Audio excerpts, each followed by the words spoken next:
오늘은 양력으로 2026년 3월 10일이고요. 음력으로는 2026년 1월 22일입니다. 오늘 명식 병오년 신묘월 개미일이 되겠고 일지는 개미가 되겠습니다.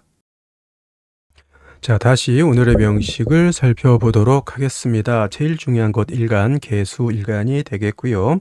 개수일간이 태어난 월령, 묘월이 되겠습니다. 강조 말씀드리듯이 항상 사주를 볼 때는 일간과 월령이 어떤 일간이고 그 일간이 태어난 월령이 어느 월령인가를 잘 살펴볼 필요가 있겠습니다. 자, 오늘 일간 개수일간이 되겠고요. 개수일간은 음수가 되겠습니다. 자, 음수가 있다라고 하는 뜻은 양수도 있다라는 얘기죠. 양수는 뭐가 되죠? 임수가 됩니다. 그래서 임수는 어저께 공부했듯이 대해수의 비유를 하죠.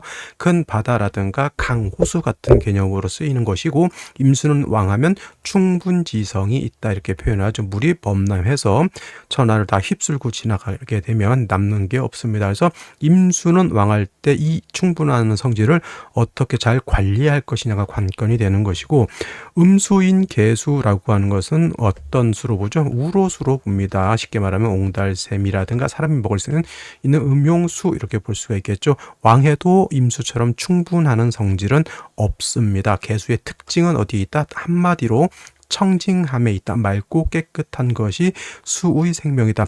물론 임수도 수고 개수도 수이기 때문에 물이라고 하는 것은 맑고 깨끗한 걸 좋아하는 것은 맞지만은 그 안에서 임수는 충분한 성질을 어떻게 잘 관리 통제할 것이냐가 관건인 것이고, 개수는 그러한 충분한 성질을 가지고 있지 않기 때문에 개수 본연의 특징에 더욱더 초점을 맞추는 거다. 그래서 개수는 맑고 깨끗함을 좋아하기 때문에 절대 탁해지는 것을 좋아하지 않는다. 그러니까 관살인 토를 많이 보게 되면은, 토가 많게 되면 개수를 뭐로 만든다? 탁수로 만들 수 있죠. 탁수 또는 개수를 토가 많으면 땅속에 매몰시킬 수도 있습니다. 그래서 개수는 간목을 항상 대동하고 다니는 것이 좋은 게, 목은 개수를 잘 뭘 하냐면 필터처럼, 정수기 필터처럼 맑고 깨끗하게 해주는 그런 역할을 한다라고 보여지고요. 개수일간이 왕하면 임수처럼 충분한 성질은 없지만은 수가 왕하면 한기를 띠기 때문에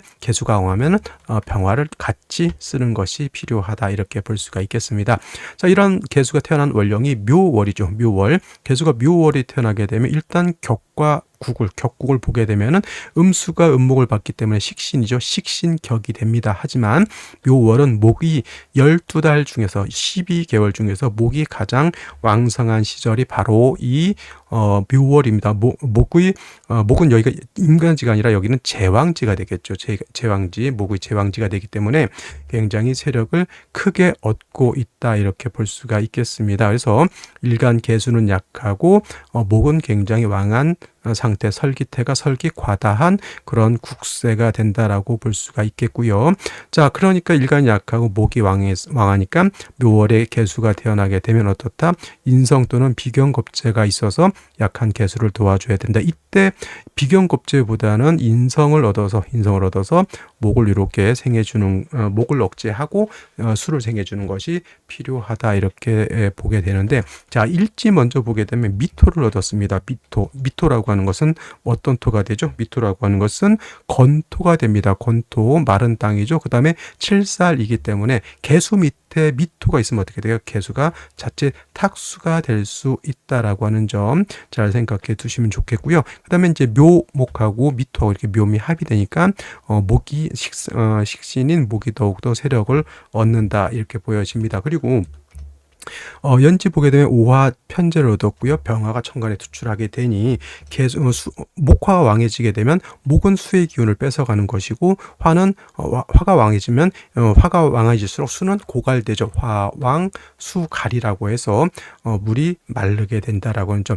삼두까지만 놓고 봤을 때 개수의 뿌리가 있습니까? 없습니까? 전혀 없다 이렇게 될 수밖에 없죠. 그래서 개수의 근원을 마련해 주는 것이 필요한데, 월간에 신금이 있긴 하지만 병화하고 신금하고 탐합합니다. 이거는 합해서 병신합수가 되는 것이 아니라 탐합하는 것으로서 탐합만극이라고 그래요. 탐합하느라고 하느라고 뭐 한다? 생하는 거를 잊어먹는다. 그래서 신금이 병화하고 딱 합하느라고 신금이 개수를 생하지 않는다. 이렇게 보는 겁니다. 자, 개수가 극신약함을 면하지 못하죠. 생시에서는 딴 거 필요 없으나 반드시 개수를 도와줄 수 있는 글자를 얻는 것이 가장 시급하다. 이렇게 볼 수가 있겠습니다. 자, 그러면 생시를 보면서 설명드리도록 하겠습니다. 자, 생시를 보도록 하겠습니다. 개수일간이 묘월에 태어난 사주 명식이 되겠고요. 자, 묘월은 목이 가장 왕한 목의 제왕지, 수는 여기에 사지가 됩니다. 병사지, 그래서 수는 약하고 목이 왕하다. 설기태과, 설기과다한 사주 명식.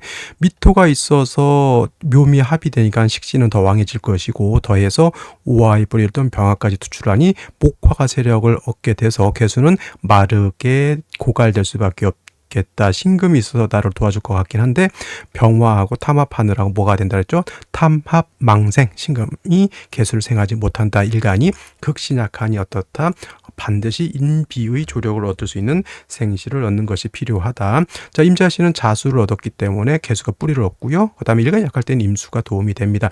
잠이 원진이 되니까 안 좋다 이렇게 생각하지 마시고, 잠이 원진보다는 약한 일간이 뿌리를 얻어서 일간이 어느 정도 근기를 얻는 것이 더 중요한 것이지, 잠이 원진을 생각하느라고 개수의 뿌리를 얻지 못하는 것은 구덕이 무서워서 장 못 담그는 그러한 형국이라고 볼 수밖에 없습니다. 개축시 습토를 얻었지만 이건 충미충이 되기 때문에 선택하기 곤란한 생시 되겠고요. 갑인을묘시 대표적으로 하나만 보면, 자, 갑인을묘시 목왕절에서 다시 목을 또 이렇게 보게 되면은 일간 개수, 뿌리 없는 개수가 금방 고갈돼서 목다수축, 모광수축이 될 수밖에 없겠고요. 병진시는 단지 습토인 하나 진토를 얻어서 여기에 뿌리를 간신히 두고 있다 보시면 되겠습니다. 일간이 너무 약하고요. 정사무호기미시 일간 개수가 너무너무 극신약한 사주라고 보여지고요. 오늘 중에서 선택해 볼 수 있는 생시 경신시, 신금의 개수가 뿌리를 두고요. 경금에 이렇게 금을 생할 수 있다라고 하는 점. 그 다음에 경신시하고 신유시하고 차이는, 신유시는 개수가 여기 통근이 되지 않습니다. 그래서 이왕이면 신유시보다는 경신시를 선택하는 것이 좋겠고요. 그 다음에 개해시 또한 임자시와 더불어 개수가 여기 뿌리를 둘 수 있습니다. 물론 해묘미 목국이 됩니다만은 그렇다고 해서 해수가 완전히 없어지는 것은 아니기 때문에, 그래도 뭐 갑인올묘, 병진영사, 무호, 기미, 임술시 등등에 비하면 개해시는 양반이다 이렇게 볼 수가 있어요. 그래서 오늘 같은 경우에는 뭐 남녀 불문하고 임자, 그 다음에 경신, 그 다음에 개해시 정도에서 선택하는 것이 좋지 않을까라는 생각이 듭니다. 자, 오늘은 여기까지 설명드리도록 하고요. 저는 내일 또 찾아뵙도록 하겠습니다. 감사합니다.